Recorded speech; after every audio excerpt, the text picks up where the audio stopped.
কল্পনা করুন, সকালে ঘুম থেকে উঠে দেখলেন পাম্পে তেল নেই। মাইলের পর মাইল লাইনে দাঁড়িয়েও মিলছে না জ্বালানি।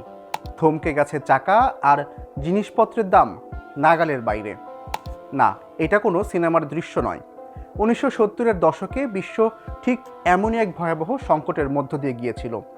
কিন্তু আজ 56 বছর পর দাঁড়িয়ে আন্তর্জাতিক জ্বালানি সংস্থা বা IEA এর প্রধান ফাতি বিরল বলছেন, আমরা সম্ভবত ইতিহাসের সবচেয়ে বড় জ্বালানি নিরাপত্তা হুমকির মুখে দাঁড়িয়ে আছি। প্রশ্ন হলো, 1970-এর সেই দুঃস্বপ্ন কি আবারও ফিরে আসছে, নাকি এবারের পরিস্থিতি আরও ভয়াবহ? আজকের এক্সপ্লেইনারে আমরা সেই দুই সংকটের ব্যবচ্ছেদ করব। গত এক মাস ধরে ইরান ও মার্কিন ইসরায়েল যুদ্ধের উত্তাপে কার্যত অচল হয়ে পড়েছে বিশ্বের অন্যতম গুরুত্বপূর্ণ জলপথ হরমুজ প্রণালী।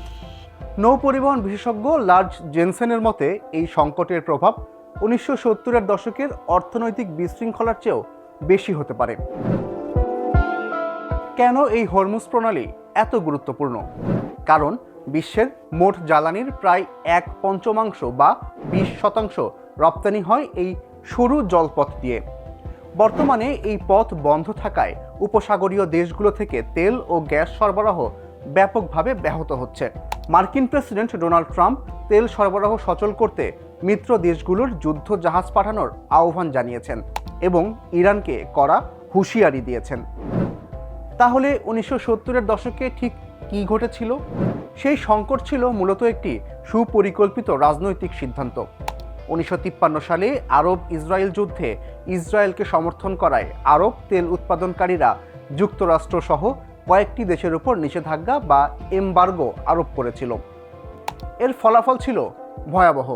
মাত্র কয়েক মাসের মধ্যে তেলের দাম প্রায় 4 গুণ বেড়ে যায়।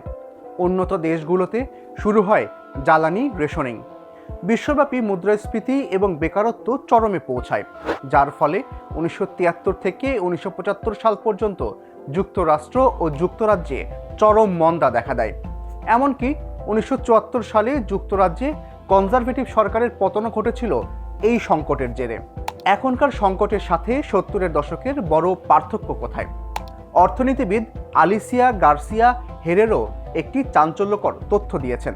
1970-এর দশকে তেলের দাম আকাশচুম্বী হলেও তখন বৈশ্বিক সরবরাহের ঘাটতি ছিল মাত্র 5 থেকে 7%।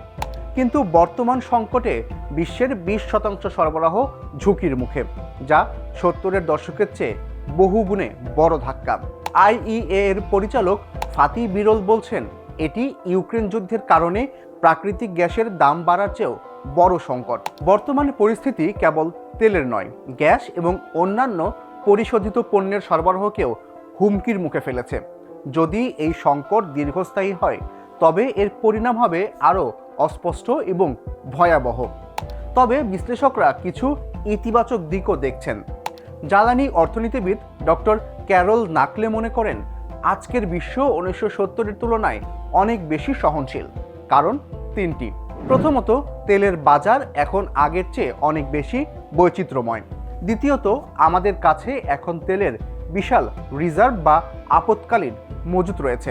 আর তৃতীয়ত, অর্থনীতি সম্পর্কে আমাদের ধারণা এখন অনেক বেশি উন্নত। কিন্তু এখানে একটি সূক্ষ্ম বিপদ আছে। বিশেষজ্ঞ জোয়েল হ্যানকক বলছেন, 70-এর সংকট ছিল ধনী দেশগুলোর জন্য, যাদের ধাক্কা সামলানোর টাকা ছিল। কিন্তু এবারের সংকট মূলত আমাদের মতো উন্নয়নশীল দেশগুলোর জন্য বেশি ক্ষতিকর। কারণ আমাদের এই বিপুল ব্যয় সামলানোর মতো আর্থিক সক্ষমতা নেই।